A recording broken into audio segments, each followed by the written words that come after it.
आपको एक अढ़िया पंडित की कहानी सुनाती हूँ। अढ़िया मतलब समझते हो ना, ढाई, 2.5। उसका नाम था अढ़िया पंडित। क्या होता है कि एक तालाब होता है, उस तालाब में एक पंडित जी नहा रहे होते हैं।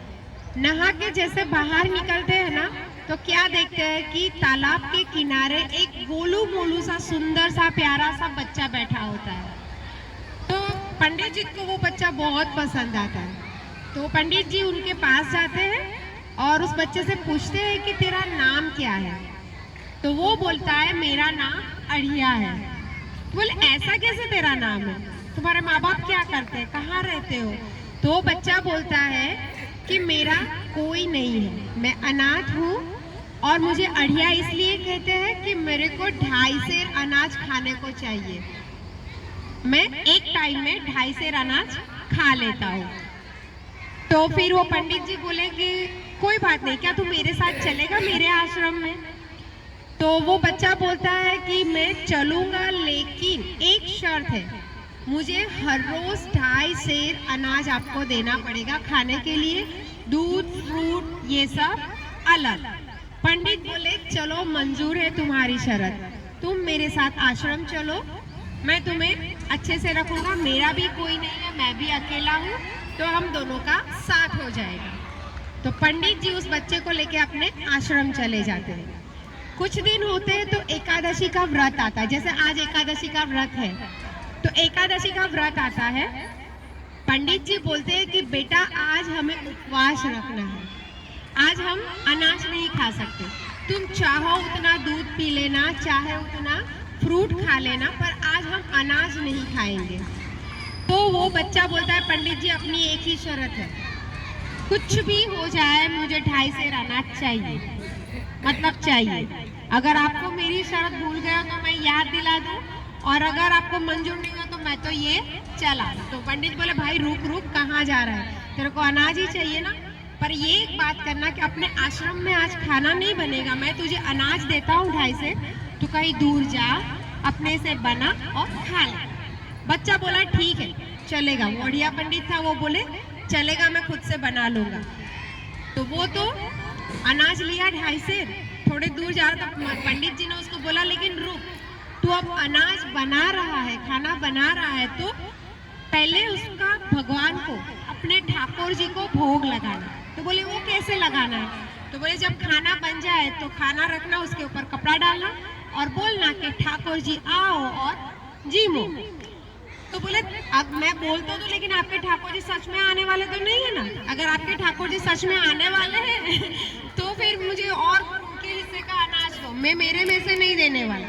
तो महाराज बोले कि नहीं नहीं, ठाकुर जी खुद आते नहीं है, वो तो प्रेम के और सच्चे मन से बुलाओ तो उनको ऐसे ही भोग लग जाता है, वो आते नहीं है कभी।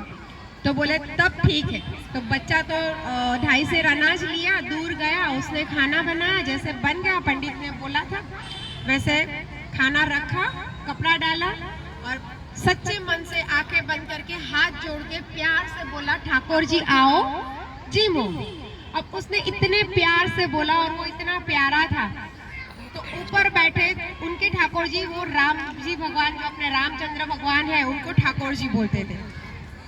तो वो तो प्रसन्न हो गए कि इतने प्यार से मुझे ये बच्चा बुला रहा है, मुझे तो जाना पड़ेगा। राम जी भगवान ऊपर से निकले, तैयार होके आ गए। तो आ गए तो बच्चे को बोलता है चलो मेरा खाना लाओ, मैं तो खाने आया हूँ। तो बोले आप कौन?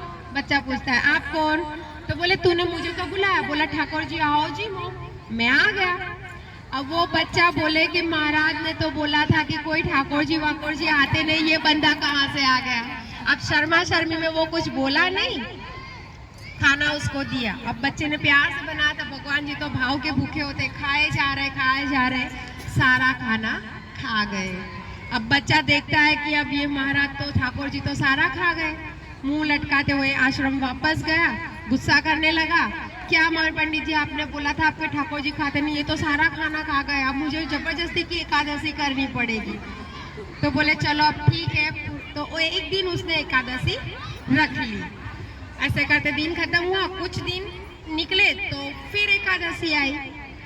तो फिर से उसने बोला कि मैं तो एकादशी का व्रत नहीं करूंगा, खाना खाऊंगा, लेकिन इस बार अब मेरे को 2.5 सेर नहीं 5 सेर अनाज दोगे। बोले क्यों? 5 सेर अनाज का क्या करेंगे? तो बोले वो आपके ठाकुर जी आते हैं ना, सारा खाना खा जाते, मुझे उपवास रखना पड़ता है, तो मेरे को तो अभी इस बार 5 सेर अनाज चाहिए। महाराज बोले कि ये दोस्तों के साथ मिलके पार्टी वार्टी करता होगा और महाराज जी ठाकुर जी का नाम दे रहे, तो ठीक है चलो बच्चे मिलके खाएंगे सोच के जो पंडित जी थे उन्होंने 5 सेर अनाज दे दिया। अब जब पहली बार राम जी आए थे ना, तो उन्होंने इस बच्चे की सारी कहानी घर में सीता मैया को बताई थी कि मैं ऐसे ऐसे जमीन पे पृथ्वी पे गया था, एक बच्चे ने मेरे को इतने प्यार से खाना खिलाया, ये वो सब।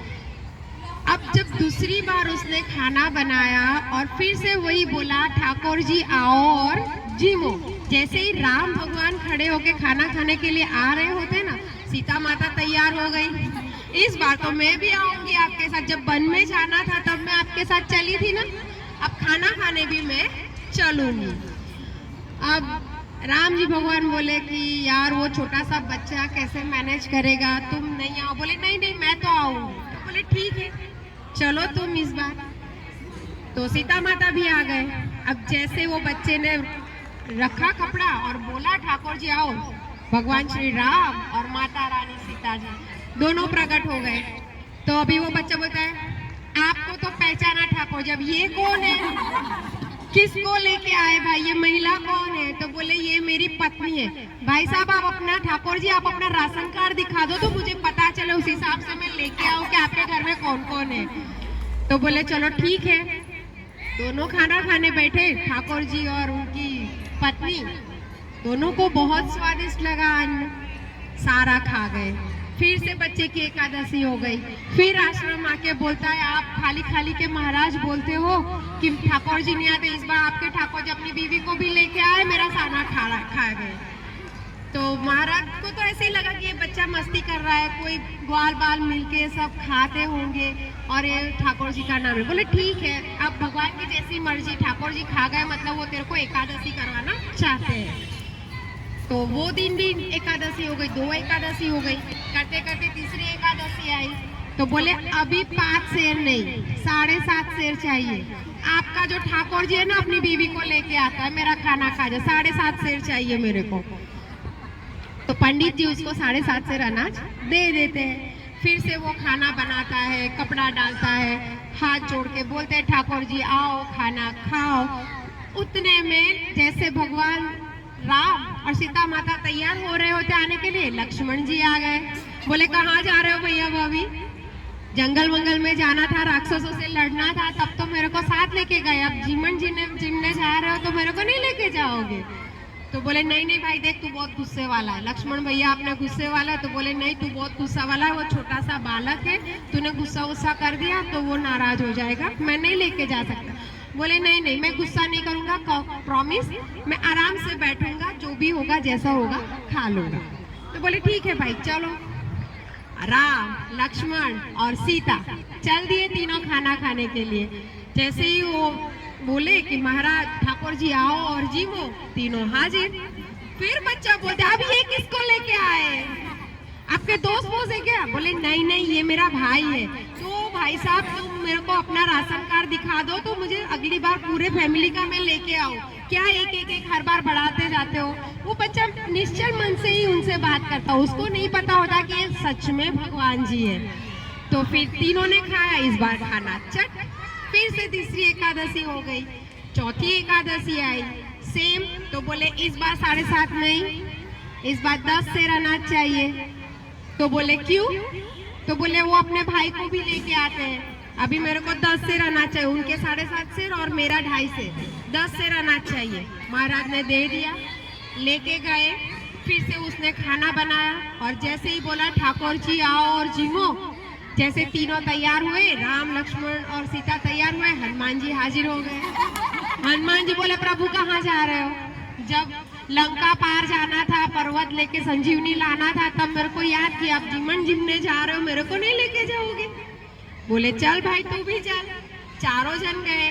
फिर से चारों को देख के बच्चे का वही रिएक्शन कि क्या भैया हर बार एक बढ़ाते हो, आप मेरे को बता दो एक बार ही तो मैं सबका साथ में लेके आऊं।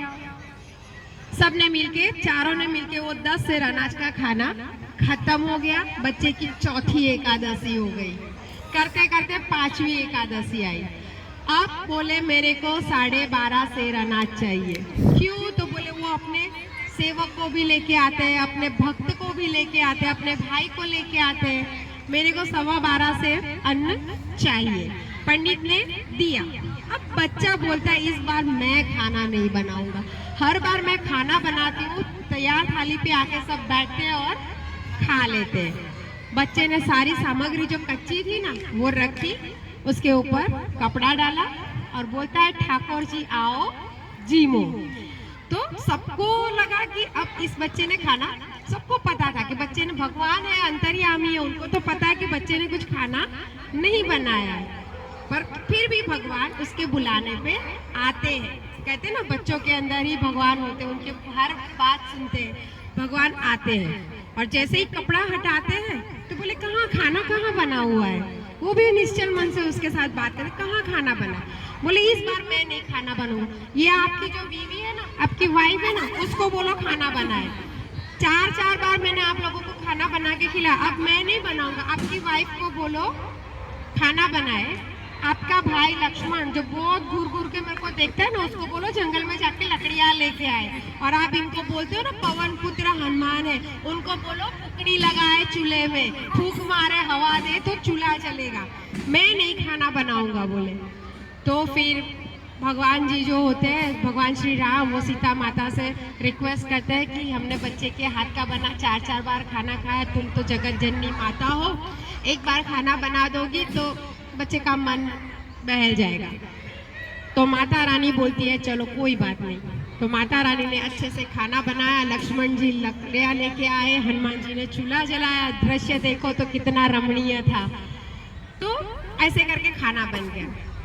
खाना जैसे ही बन गया तो बच्चा बोले अब पहले मैं खाऊंगा इस बार, बाद में आप खाओगे। बोले नहीं नहीं रुको, जैसे तुम्हारे पंडित जी के ठाकुर जी हम हैं, वैसे हमारे भी कोई ठाकुर जी है। बोले आपके भी ठाकुर जी है? बोले हाँ हमारे भी ठाकुर जी है। तो बोले वो आते तो नहीं है ना? तो बोले नहीं नहीं वो नहीं आते। बोले वो तो बस भावना के भूखे। तो बोले हमारे पंडित भी वही बोले थे कि वो तो खाली भावना के भूखे, आप तो सच में आ गए बोले। तो बोले नहीं नहीं वो नहीं आएंगे। अब जैसे ही भगवान श्री राम और सीता माता ने खाना रखा, कपड़ा डाला और हाथ जोड़ के प्रार्थना की कि ठाकुर जी पधारो और जीमण जीमो। जैसे ही ये बोला, भगवान शिव जी कैलाश से उठ के आए, बोले मेरे आराध्य ने मुझे बुलाया है, मुझे तो जाना पड़ेगा। अब जैसे ही शिव जी चल पड़े तो माता रानी बोले पार्वती माँ मैं भी चलूंगी। अब जैसे माता रानी चले तो फिर उनके बेटे कार्तिकेय बोले मैं भी चलूंगा, गणेश जी बोले मैं भी चलूंगा, नंदी बोले मैं भी चलूंगा। पूरा शिव गढ़ भूत टोली के साथ पूरी बारात आ गई। अब वो बच्चा देखता ही रहेगा कि अब मेरे हिस्से इस बार भी कुछ नहीं आने वाला। कोने में जाके बेचारा बैठ गया, सबने मिलके खाना खाया। अब माता रानी देख रही कि बच्चा मायूस होके बैठ गया है, तो सीता माता ने एक छोटा सा सुपारी होती है ना, उतना सा निवाला लिया, बच्चे के पास गई, बोले बेटा मुंह खोल ये खा ले। बोले नहीं नहीं इतने से मेरा कुछ नहीं होता, मुझे तो 2.5 सेर अनाज चाहिए, ये तो मेरे मुंह के किसी कोने में जाके भी कुछ नहीं हो पाएगा। बोले मुझे तो 2.5 सेर अनाज। बोले कुछ नहीं, इतना तो खा ले मेरा मान रखने के लिए। जैसे ही माता रानी ने उसके मुंह में वो एक निवाला रखा, उसके सिर के ऊपर एक हाथ रखा, उसको एक ब्रह्म ज्ञान होता है कि मेरे सामने कोई साधारण इंसान नहीं बैठा है, परमात्मा खुद बैठे हैं। जैसे ही उसको लगा कि परमात्मा बैठे हैं, उसने सीता माता का हाथ पकड़ा और बोला आपको रघुराई की कसम, जब तक मैं मेरे पंडित जी को लेके नहीं आता आप यहाँ से जाओगे नहीं, आपको रघुराई की कसम। अब माता रानी को जब रघुराई की कसम मिली तो माता तो बन गई, सब लोग वहीं रुक गए। बच्चा दौड़ता हुआ आश्रम गया और पंडित को लेके आता है। बोले चलो पंडित जी, आप बोलते हो ना ठाकुर जी खाते नहीं है, आते नहीं है, मैंने ठाकुर जी को खाना भी खिलाया, आए भी और मैं पूरी बारात के साथ आया। वो बच्चा को ऐसे, वो पंडित बोलते कि ये बच्चा ऐसे ही फेंक रहा है, खेल रहा है, वो नाटक मंडली कुछ कर रहे होंगे बच्चे मिलके। तो बोले चलो ठीक है, पंडित जी उनसे बहुत प्यार करते थे उस बच्चे से, तो बोले ठीक है चलो। तो वो बच्चे के साथ चल दिए। देखता है वो पंडित साक्षात भगवान शिव, पार्वती, शिवगण, राम, लक्ष्मण, सीता, हनुमान जी, वो तो धन्य हो गया। भगवान को बाद में वो प्रणाम करता है, उस बच्चे के पैर पकड़ता है कि आज तेरी वजह से मुझे एकादशी के दिन भगवान के, मेरे ठाकुर जी के और उनके भी ठाकुर जी के दर्शन हो गए। तो कहने का तात्पर्य है कि भगवान हमेशा सच्चे मन से बुलाओ, कैसे भी होंगे, कहीं पे भी होंगे, आपकी एक पुकार पे हाजिर हो जाएंगे। धन्यवाद।